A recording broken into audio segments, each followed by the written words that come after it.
রহমানির রহিম, আসসালামু আলাইকুম। আজকে হলো 14ই সেপ্টেম্বর। ভয়ঙ্কর একটা দিন গেল আমাদের যারা শেয়ার ব্যবসায়ী আছে তাদের জন্য। 77 পয়েন্ট নেগেটিভ হয়ে আজকে আমাদের ইন্ডেক্স অবস্থান করতেছে। ইন্ডেক্স 7140.50-এ আপনারা আমার স্ক্রিনে দেখতে পাচ্ছেন।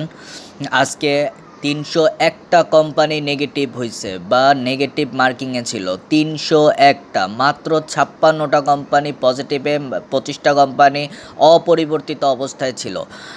আচ্ছা, এই টোটাল ধসটার কারণে আপনারা যতটাই মনক্ষুণ্ণ হন না কেন, এটার জন্য আমরাই দেই, এটার জন্য আমরাই দেই, এটার জন্য আমরাই দেই। এই বিষয়গুলো নিয়ে আমি আজকে কথা বলবো। কেন এই ধসের পিছনের আসল যেই কারণটা সেটা আমরা একটু দেখব আমরা। ডিএসসি এক্স, ডিএসসি এস এবং কি 30 ইন্ডেক্স সবগুলো আজকে হিউজ পরিমাণ নেগেটিভ।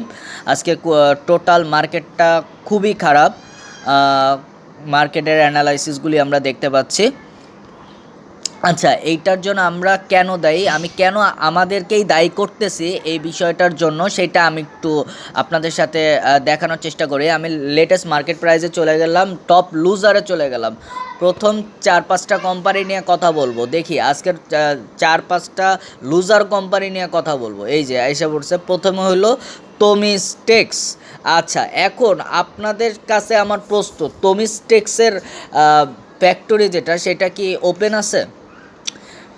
তমিস্টেক্সের ফ্যাক্টরি যদি ওপেন না থাকে, সেই শেয়ারটা এখন বর্তমানে চলতেছে হলো 100। আচ্ছা, এখানে আমি যেটা ইন্ডিকেট করলাম যে জেড ক্যাটাগরি, এটা একটা জেড ক্যাটাগরির শেয়ার। হ্যাঁ, এবার আমি একটু দামটা দেখে, 185 টাকা প্লাস চলতেছে, 85 টাকা প্লাস চলতেছে। আচ্ছা, সেইটা এই জুনে ওর দাম ছিল হলো 10 টাকা সামান্য কিছু উপরে, সেটা চলে গেছে হলো 185 টাকা, যেইখানে তার কোনো ফ্যাক্টরি বন্ধ, তার কোনো উৎপাদন নাই, তার কোনো কিছুই নেই। এখন কথা হচ্ছে, এই শেয়ারটা কিনলো কে? এই শেয়ারটা এত দাম উঠলো কেন? এই শেয়ারটার এত বড় ভলিউম, বিগ ভলিউম হয়ে উঠলো কীভাবে?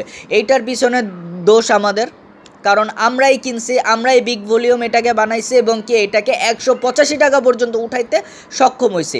আচ্ছা, এই জায়গায় আমি দেখতে পাচ্ছি যে কোনো প্রকার ডিভিডেন্ড দেয় নাই, কোনো প্রকার কিচ্ছু দেয় নাই। হ্যাঁ, এইটা আপনারা দেখলে বুঝতে পারবেন। এটা টোটালি একটা বন্ধ ফ্যাক্টরি, এখানে ডিভিডেন্ড দেওয়ার কোনো প্রশ্নই আসে না। হ্যাঁ, নিউজগুলি আপনারা দেখতে পাচ্ছেন, এগুলো অনেক আগের। আচ্ছা, যাই হোক, এইখানে যেই ইগুলো দেখতে পাচ্ছেন, দেখেন নো ডাটা অ্যাভেলেবেল, তার থেকে এই ফ্যাক্টরিটা বন্ধ। প্রফিট লস দিবে কোথা দিয়ে? ব্যালেন্স শিট দিবে কোথা দিয়ে? ডিভিডেন্ড হিস্টোরি দিবে কোথা দিয়ে? দিতে পারবে না তারা। এই ফ্যাক্টরিটা টোটালি বন্ধ। আচ্ছা, এখন কথা হলো, এই ফ্যাক্টরির শেয়ার আমরাই কিনছি, আমরাই এটাকে এত উপরে উঠাইছি এবং কি ধসের জন্য, এই মার্কেট টোটাল ধসটার জন্য এখন আমরাই দেয়। পরে চলে যারা এই যে paper processing and packaging limited, এই কোম্পানিটা কি স্টার্ট আছে? আপনারা আমার কোশ্চেনের অ্যান্সার দিতে পারবেন? হ্যাঁ, আমি দিয়ে দিচ্ছি, এই কোম্পানিটা স্টার্ট নাই, এই কোম্পানিটা বন্ধ কোম্পানি। এটা দেখেন 8% কমছে। 8% যদি একটা শেয়ারের কমে, সেই শেয়ারটার থাকে কি? যাই হোক, এখন যে টপিকটায় ছিলাম, সেটা হলো, দেখেন এটা অলরেডি 200 টাকার উপরে উঠছে, 230 টাকার মতো উঠছিল। এটা 30 টাকা দিয়ে, 30 টাকা থেকে 230 টাকা পর্যন্ত উঠছে। সরি। আচ্ছা, এই ভলিউমটা ওঠার পিছনে কারণ কি? এই ভলিউমটার ওঠার পিছনে আমরাই দায়ী। কারণ হলো কি, আমরাই এই ভলিউমটা ক্রিয়েট করছি।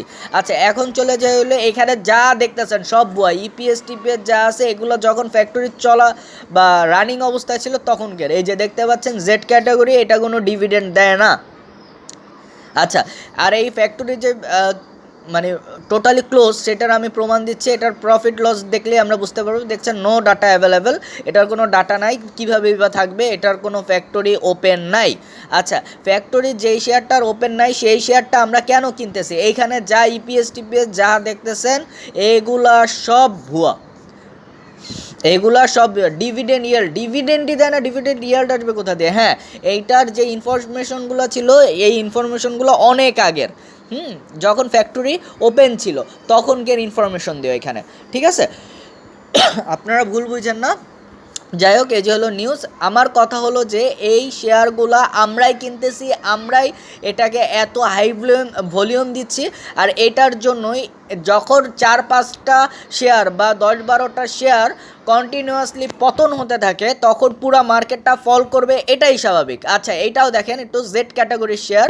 আচ্ছা, এটা বর্তমানে আছে 166 টাকা, এটা 180 টাকা পর্যন্ত গেছে, 180 টাকা পর্যন্ত গেছে। এটা দেখেন 190 টাকা দিয়ে, 90 টাকা সামান্য কিছুটা উপর দিয়ে এটা প্রায় 180 টাকা পর্যন্ত গেছে। যাই হোক,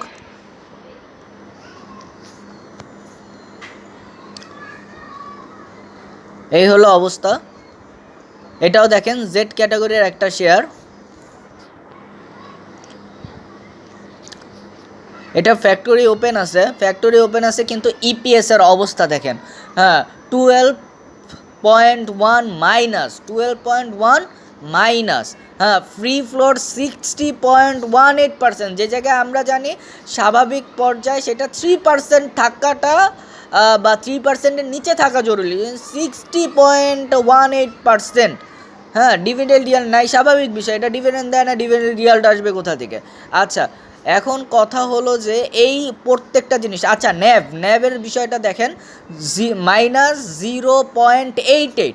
হ্যাঁ, এই এত খারাপ একটা শেয়ারকে আমরা কেন 90 টাকা থেকে টেনে নিয়ে 200 কত টাকা জানি দেখলাম, 280 টাকা, যাই হোক 280 টাকা পর্যন্ত কেন নিলাম? কোনো দিন ডিভিডেন্ড দেয় নাই সে। আচ্ছা, এই হলো অবস্থা, তার কিছু নিউজ। আচ্ছা, এখন কথা হলো এই যে এই শেয়ারগুলা যে আমরা কিনলাম, এই শেয়ারগুলা যে আমরা আসলে এত বিগ ভলিউম ক্রিয়েট করলাম, এইটা আসলে আমাদেরই দোষ, কারণ আমরা আসলে না বুঝে এই শেয়ারগুলো কিনছি। এই যে Bangladesh Monospool paper manufacturer and company limited -7%, আজকে 7% কমছে। এইটা হলো জেড ক্যাটাগরির সেম জিনিস, কোম্পানি বন্ধের একটা শেয়ার 240 টাকা পর্যন্ত উঠছে, যেটার জুলাইয়ের আগেও এটার মূল্য ছিল হলো 60 টাকা 70 টাকা। আচ্ছা, সেটা ডিরেক্ট ধাপধুপ উঠে গেছে। এটা কারণ আমরা কিনছি, আমরা বিগ ভলিউম ক্রিয়েট করছি, ভলিউম ক্রিয়েট করার কারণে এটা আপ হয়েছে। আচ্ছা, এটাও জেড ক্যাটাগরির শেয়ার, স্বাভাবিক বিষয়, মার্কেট এই ফ্যাক্টরি বন্ধ, উৎপাদন বন্ধ, জেড ক্যাটাগরি হবে। আচ্ছা, এটার যে ইপিএস বা যে এগুলা যা দেখতেছেন এগুলো সব ভুয়া বলতে এটাই আমি বুঝাচ্ছি, এগুলো সব আগের, এগুলা দেখা কোনো লাভ নাই, এগুলা দেখে কোনো লাভ নেই। আপনারা চলে যান হলো এই যে ক্যাশ ফ্লো বা প্রফিট লসে, আমি একটু দেখানোর চেষ্টা করি।